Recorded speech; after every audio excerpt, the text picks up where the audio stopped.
Kevin Gordon and Jeff Jablanski here from Autosavant.com with our quick take video review of the 2013 Veloster Turbo. This one's outfitted with the 6-speed manual. It wheel hops really bad. So bad it turns on the windshield wipers. So this Veloster is outfitted with what they call the ultimate package. The Veloster comes in 2 flavors, really 4 if you consider the transmission choices. Manual and automatic. The automatic costs you an extra $1,000. The ultimate package, which gets you nav and the sunroof and the 115 volt outlet and those types of things, is $2,500. This one's also outfitted with the matte paint color that everybody's touting so much for the Veloster. So the ongoing debate, it seems so far, about the Veloster Turbo is it or is it not a hot hatch? I don't know if it could be considered a hot hatch or not, in all honesty, but I think that it's definitely a much sportier car than the base Veloster is. For $25,500, as this one is, fully outfitted, it really is. You get a lot of content. You get a much, much stronger engine than in the base model car. And sure, it might not have all the dynamics of the best of the cars in the class, but the one thing it does have going for it is economy. Even in this car, with the 18 pounds of boost it can apply, it still will get 39 miles per gallon on the highway. Nicest difference between this car and the base Veloster is when you're in 6th gear, because all the Hyundais, as we've discovered today, really are geared for economy. But this car, even in 6th gear at, well, we're going 70, still, at legal speeds, it'll pull itself right along because that little turbo engine makes almost all of its torque below 2,000 RPM.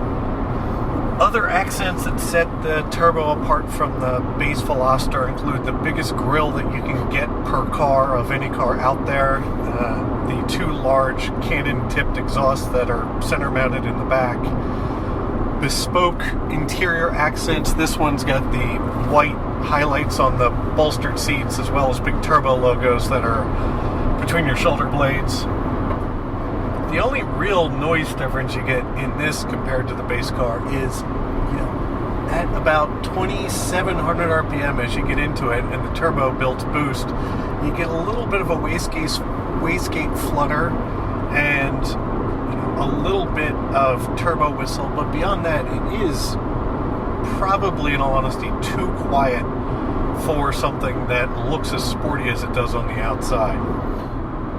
The rest of the dynamics of the car really are pretty unchanged from the base car. The suspension is fundamentally the same. I believe it has slightly bigger rotors on the front than the base car. It's like 11.2 over 11, yeah. But otherwise, it still is what I said about the Veloster, which is it's still really an economy car that gets you a little bit of extra style. You get the convenience of a 4-door car for passenger entry and egress on the passenger side, but coupe-like styling. We were talking this morning about the fact that the one thing that I thought could have made the Elantra coupe a more interesting car was a hatchback. Right. And you were smart enough to point out that they already make that, and it's the Veloster. So the one big advantage you get in buying this package is it does have the huge hatchback opening to it, so you can put really large things in the back of it. Yeah, the manual transmission, actually, it's got a surprisingly stiff clutch in it compared to everything else that's in its class with 200 horsepower. It's a pretty short throw, and you can feel the engagement point. It's not best in class by far, and the manual transmission is notchier than I think what you'll find in the rest of Hyundai's lineup. For hustling it, it's, if you're willing to manhandle it, it seems like it'll get through gears just fine, but it isn't the most elegant or refined of the switchgear that's out there.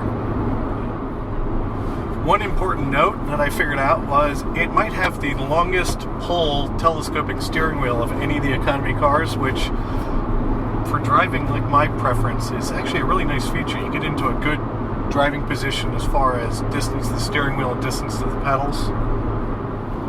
I think the most important difference of this car compared to the base Veloster is it's finally a car actually I'd be interested to own, where the base Veloster's practical and economical and you get some interesting tech and some style. This car finally, sure, it might not be a purebred sports car in any way, but for your average highway commute, it's got real passing power. If you buy it with the manual, you're not going to constantly be hunting for gears the way you might be in something with less torque. It's an enjoyable thing to drive.